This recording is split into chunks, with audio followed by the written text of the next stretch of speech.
ഗതാഗത നിയമങ്ങൾ കർശനമാക്കുന്ന കാര്യത്തിൽ മുൻനിരയിൽ തന്നെ നിൽക്കുന്ന രാജ്യമാണ് UAE. ഓരോ നിയമങ്ങളും പാലിച്ചില്ലെങ്കിൽ വൻ തുക തന്നെയാണ് പിഴ ഈടാക്കാറുള്ളത്.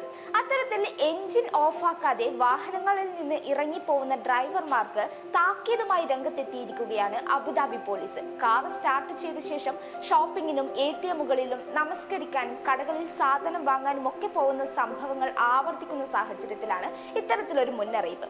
ഇത്തരം സാഹചര്യങ്ങളിൽ വാഹനം മോഷണം പോകുന്നതടക്കമുള്ള പ്രശ്നങ്ങളും കൂടാതെ സ്റ്റാർട്ടാക്കിയിടുന്ന വാഹനങ്ങളിൽ കുട്ടികളെ ഇരുത്തി പോകുമ്പോൾ വിഷവാതകം ശ്വസിച്ചും വേനൽക്കാലത്ത് കൊടും ചൂട് താങ്ങാനാകാതെയും ജീവൻ അപകടത്തിലായേക്കുമെന്നും പോലീസ് അറിയിച്ചിട്ടുണ്ട്. ഇത്തരത്തിൽ എഞ്ചിൻ സ്റ്റാർട്ടിങ്ങിൽ ഇട്ട ശേഷം പുറത്തിറങ്ങി പോകുന്ന ഡ്രൈവർമാർക്ക് 500 ദിർഹമാണ് പിഴ ചുമത്തുക.